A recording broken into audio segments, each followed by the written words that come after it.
This is Dracula Genesis, something that caught my eye just because of how out there it looked, and I knew that I immediately had to try it. But even seeing how strange it looked, I was not prepared for just the sheer amount of stuff that's in this game, so let's get into it. It's a little bit Enter the Gungeon, a little bit Nuclear Throne. It's also a little bit like classic DOS or Amiga shooter to me in terms of like its overall theme and mechanics, like a modernized roguelite version of that. Specifically, it reminds me of playing Bitmap Brothers games like Chaos Engine a little bit. That might be sort of a weird, out-of-time reference, but that's sort of what it reminds me of. It's got this really nice sort of isometric projection art style. It's not technically isometric exactly because it's still in a 3D world, but you get what I mean. It's just what we call it nowadays. And it's got this very colorful, bombastic, in-your-face theme to its art style, to its gameplay, to everything. The whole thing is pretty much like a non-stop weirdness fest that just sort of assaults you at all times with new things. The game's Steam page actually boasts currently, despite it being early access, that it has about 1,200 things in it already. So that's, relics, items, weapons, consumables, all that stuff. That's a lot. That's like a tremendous amount of stuff, and it definitely does mean that each run is going to be pretty different, something that a lot of roguelites go for, but don't always accomplish all that well.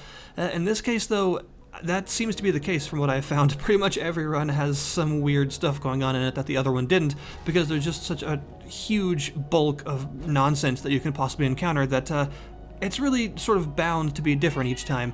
You'll start by picking a character. There are currently 4 characters available in the early access version, with 3 of them having to be unlocked, and they each have their own starting sidearm, as well as some other sort of passives and even sometimes active skills they can start with depending on the character. My favorite so far is the Scientist, because the sidearm that he uses fires these sort of small electrical orbs that follow your mouse cursor even after they've been fired, so you can sort of curve them a little bit, which is fun. And also he has a nice active skill that he starts with that allows him to cause a small explosion around him, which doesn't do very much damage, but you can use it to destroy explosive crates and things, which is very useful because they can contain all sorts of useful items, but without anything explosive you normally can't get into them. So having something that doesn't rely on ammunition and instead is just a free cooldown based ability to destroy those things is really nice. You will then choose from one of 4 worlds to go into, each one having to be completed before you can go to the next one. These are basically like difficulty levels. Each have a different sort of longer set of bosses than the last, so that the runs get longer as you go through, and they also have different sort of modifiers that you can start with. For instance, World 2 will always start you with a specific active skill that gives you 1 second of invincibility and increased fire rate, but is on sort of a long cooldown. So the worlds don't just modify enemy behavior, they also modify just passives and starting loadouts and things, which is interesting. There are also classes, but in this game the definition of class is actually that they are these passive abilities that you can actually choose from when you start your run, when you're still in the hub area after you've chosen the world that you want to go to. Before you actually transport yourself there, you'll be given a class, and you unlock all sorts of these throughout the game. There are a lot of them so far, and they're just sort of overarching passive themes that your character can then sort of adhere to, so that's neat. They can be something as simple as just giving you some more health or giving you some extra gold, to something a lot more specific and a lot more geared to a certain playstyle. As you unlock them, you'll get the more specific ones as you go through.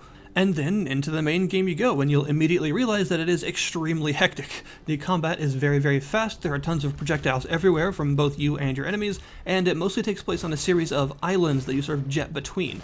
So the levels are generated as different groups of these islands. Of course, very much like Gungeon, the individual areas are handmade, but the generation is random, so that the handmade islands are connected in a different way each time. That's kind of my favorite method of procedural generation for games like this, honestly, because it still has the handmade level theme, but it's just put together a little bit differently each time, which I enjoy more than just like a complete procedural thing, which tends to not be quite as interesting to me.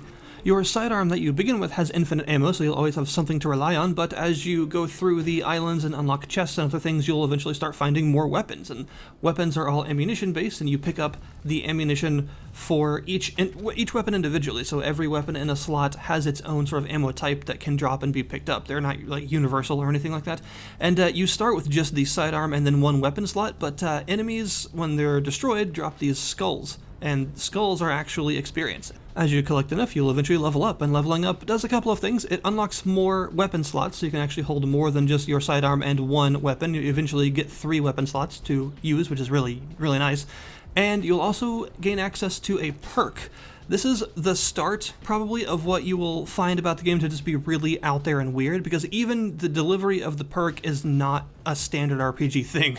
In most RPGs that use this sort of system, when you level up, a little screen will pop up that says, pick your perk. But in this case, no, it's actually like this weird floaty cylinder stuffed with skulls that follows you around until you interact with it, and then choose your perk from it. Or if you didn't do that, you can choose it from the sort of hub in between areas after you beat a boss. So that's just the beginning of the weirdness that this game contains, but is a nice little way to show you that it does pretty much everything, even fairly standard things in the genre, in its own very different way. As for what all those other slots down there are, the purplish one is a special weapon. You will always have one special weapon equipped at any given time, and it sort of charges on its own as you just combat other foes, and it's sort of like a big, not necessarily screen clearing, it can be depending on what weapon you're using, but it's just a very powerful sort of extra bit that you can use along with your other weapons. You also have a consumable slot and alien tech slot, and alien tech are very rare sort of passive upgrades that augment something in a pretty major way. The one that you see right there that is all like blue and tentacly in the bottom right of the screen is one that reduces mana costs of everything that costs mana by 1/3. That's actually a pretty huge deal, because starting from World 2 onward, one of the things that cost mana are these special chests on islands, and it actually reduces the cost of those as well, so it allows you to open a lot more of the chests that you come across, so it's super useful. And then you also have in the bottom left there 2 skill slots that can be filled with either skills that you'll start with, skills that your character comes with, or skill scrolls that you can find as rewards and loot in the world. And these do all sorts of different things. Some of them are strictly cooldown based, and some of them cost mana to use, which is that blue bar below your health gauge. So, now that you've sort of got the basics, here's where things get weird. You can come across all sorts of other stuff in your adventures, from modifications to weapons, and as you level up, you'll be able to attach more modifications to each individual weapon. So if you think of 3 modifiable weapon slots, each with like 3 modifications each, you can end up with a pretty ridiculous arsenal by the end of your run. You can also come across NPCs that can do various things. From some of them will remove your radiation, which is a max HP decrease that you get from hitting radioactive stuff or falling into the water around islands. Some of them will even buy your radiation off of you for money, depends on who you actually encounter. Some of them you can buy weapons from, some of them will sell you relics. There are just all sorts of them, and you can even send them to safety by holding the interact button, which will cause them to disappear, so you can no longer interact with them, but you'll get some sort of loot behind. It could be anything from like a simple relic to some healing items to just some money. You can also do the same thing to all stuff that you encounter, whether it's a weapon or a relic or anything. You can actually scrap it, which will make it disappear and turn it into something else, which is an interesting mechanic, because I can't really think of any other roguelite that does something like that, to the point where just about everything you can pick up can also be sort of exchanged on the spot for something else, usually something lesser, but not necessarily, depending on what you need. You know, maybe you don't need another weapon, but it turns into like 2 really good healing items, and you actually need those a lot more, so it's not really a trade-off, it's actually something that you were looking for. So that's pretty cool. You can also find other events here and there, things like a big ship that is a shop, but you can only enter it once. Once you leave, it locks. Shacks, which have like puzzle encounters in them, from things like rooms full of explosive barrels that you have to be careful to try and get to crates on top of without blowing yourself up, to big enemy encounters within them that were sort of hiding really good loot. And you can also find other little minigames and things, stuff that you can hack that has its own like multiple forms of a hacking minigame, chests that you need to time button presses to open correctly, an NPC that is in its own little pocket dimension that takes you to like a little minigame area where sometimes you are a different character that has like 3 lives and a big pipe to hit things with, and you can jump around and collect all these radioactive coins in the air and then spend the coins after you lose all your lives. The time runs out on special stuff that you can only get from that minigame, including one of the characters. Or a minigame where you can also collect these coins, but it plays like Doom. It plays like classic Doom, a first-person shooter, where you have to battle through waves of enemies to collect these coins and then spend them when you're done. There's just stuff like this everywhere. It seems like every run you encounter a new NPC or a new minigame or something new to interest you, and that's really where the bulk of the content comes from. And really what's probably the most enjoyable part of the game for me is just wondering what you're going to come across next, because there's just so much stuff, and it gets so weird and unexpected that you really never know exactly what it's going to throw at you.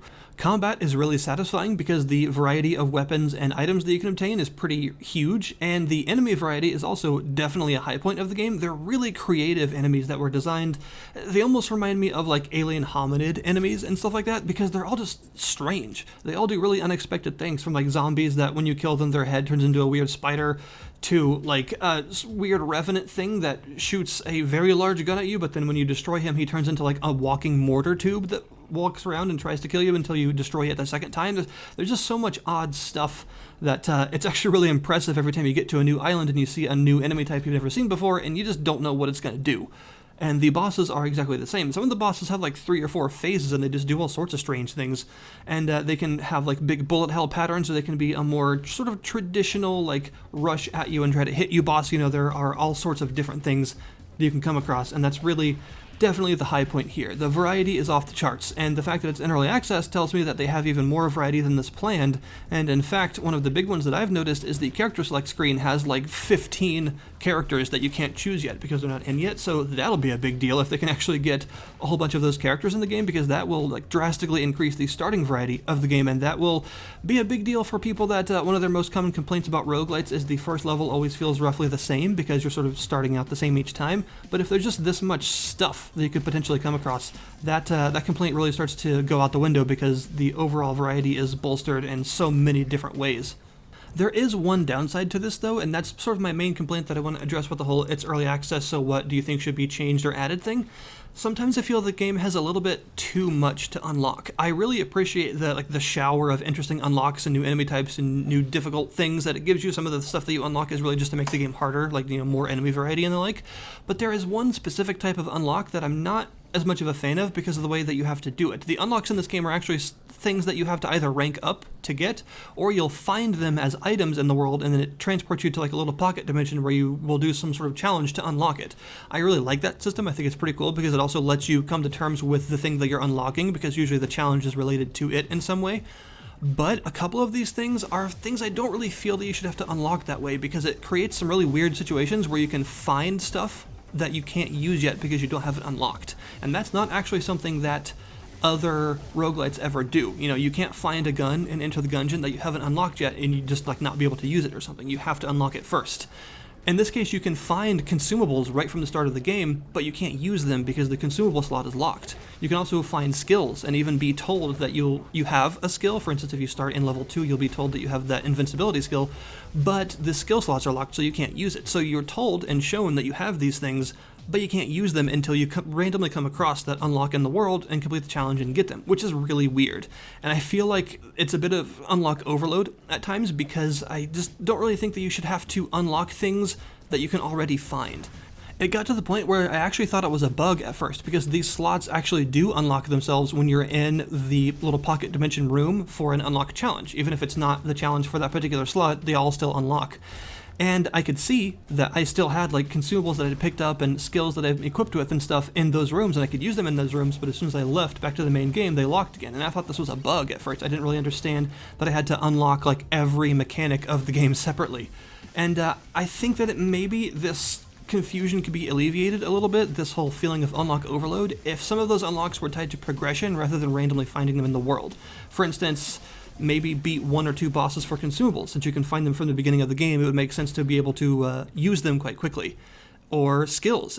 When you first beat World 1 and unlock World 2, you'll be told that World 2 starts you with a specific skill. So I think it would make sense for the unlock for these skill slots to be tied to getting to World 2, because it's where you'll first start encountering them, so you might as well be able to use them as well. You can even go into a very strange situation where you can unlock something for something else that you don't have unlocked. So for instance, I actually unlocked the a specific type of consumable, the generator consumables, which work like usable items in Binding of Isaac. They don't actually disappear when you use them, and they take a couple of encounters with enemies to recharge, and then you can use them again. But I didn't have the consumable slot unlocked when I got those, so I unlocked them, and then I couldn't use them, even though I just unlocked them because I still hadn't found the consumable unlock specifically. So that's what I mean. It's a bit of like an unlock overload thing, where some of the stuff I feel like you shouldn't be able to unlock in such a strange order, and then it should be tied to progression rather than just hoping to randomly come across it. Because I was somewhat unlucky and didn't even unlock consumables until I had finished World 2. On the run that I finished it, I found the unlock for them, and you've been able to pick those up since the beginning of the game. It took me that long to get a basic feature like that. And I feel that some of this stuff should really be tied to progression to alleviate those problems of being able to get stuff for slots that you can't use and that sort of thing. But as far as all that goes, I still think the game is really, really awesome, and it's a very promising start already. It launched in early access with so much content that I have no problem actually recommending people give it a shot if they're into roguelites like I am, because there's just a lot here to enjoy. It doesn't really feel unfinished or super buggy or anything. There's already just a ridiculous amount of stuff to discover, and this is really, that's really the word, I think, discovery. This is the game for people that enjoy that sense of discovery, because you never know what each run is going to throw at you, and it's always something really strange that you never could have guessed. So yeah, I have no issues recommending this to people because it's just a very satisfying shooter-based roguelite already, and with even more balancing and some new stuff, it could just be, it's one of those things that you can do a run or two just for fun, like a little casual thing, and then jump out of later, and also it's got enough content in it that you can stick with it for hours at a time in like a day if you want to. You can sort of play it however you want, and I always enjoy games like that when there's just so much on offer that it feels like you're just wading through all this colorful stuff and sort of slowly discovering how it all works. This game definitely offers that. The link to the early access page will be in the description below this video if you want to check it out yourself. I definitely think that it's worth a shot, and I'm excited to see where else it goes, especially with those new characters. That's, I think, one of the bigger sort of updates plans that I'm looking forward to, is seeing what the new characters are. So yeah, that's Dracula Genesis. It's a pretty sweet time in a really weird way that I wasn't expecting. Thank you guys very much for watching, and I'll see you next time.